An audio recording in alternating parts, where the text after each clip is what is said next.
There are approximately 1 million productivity and planning systems in the world.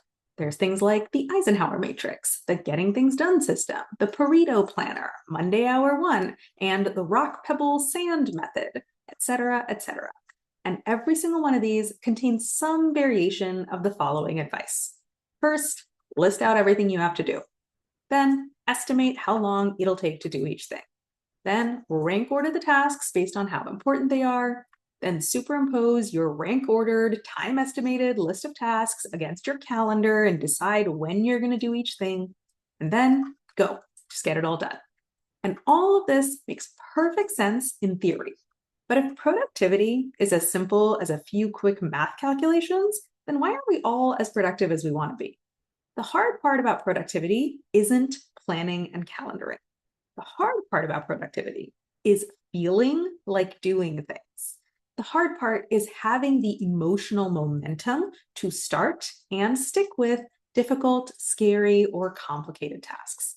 And that is the essential ingredient that all these planning methods tend to miss: emotional momentum.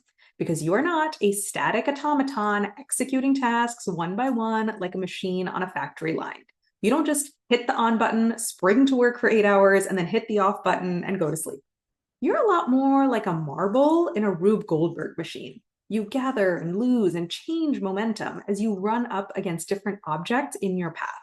And if you're anything like me, you start the day very slowly, wondering why the heck you set your alarm so early. You warm up little by little as you get out of bed and start doing things.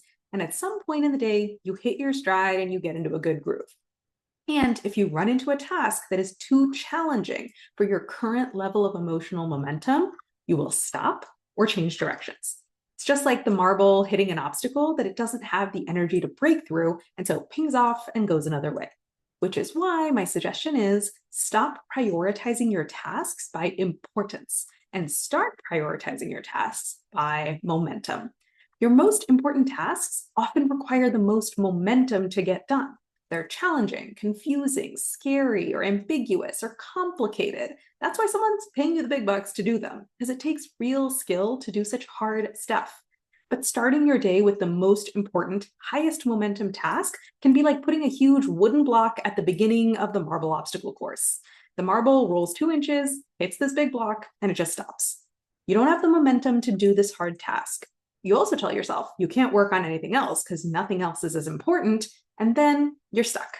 All that's left to do is procrastinate and feel terrible about yourself. And it's not that you can't do these tasks. Of course you can. You always have a high level of intelligence and capability. That never changes.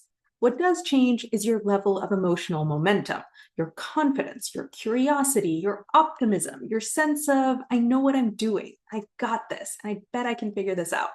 All the stuff that lets you actually get started on the task and stick with it when it gets hard.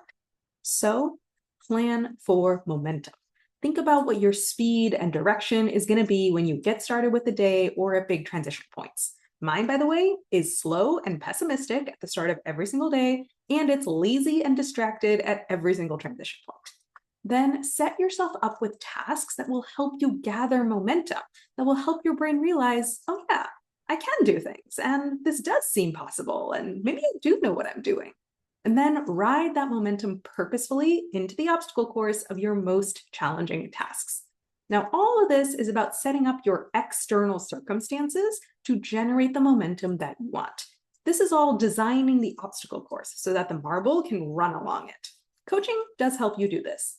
And coaching takes this one step further, because coaching also teaches you how to internally change your emotional momentum, even in the face of challenging tasks.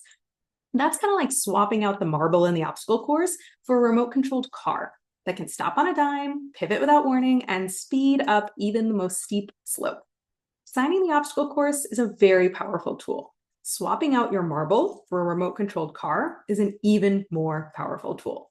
And coaching helps you do both. Come see what I mean with a free anonymized public coaching call. The link to book a free coaching call with me is above. Or let's talk about working together so you can gain full mastery over your own user manual. The link to book a free consult call is above.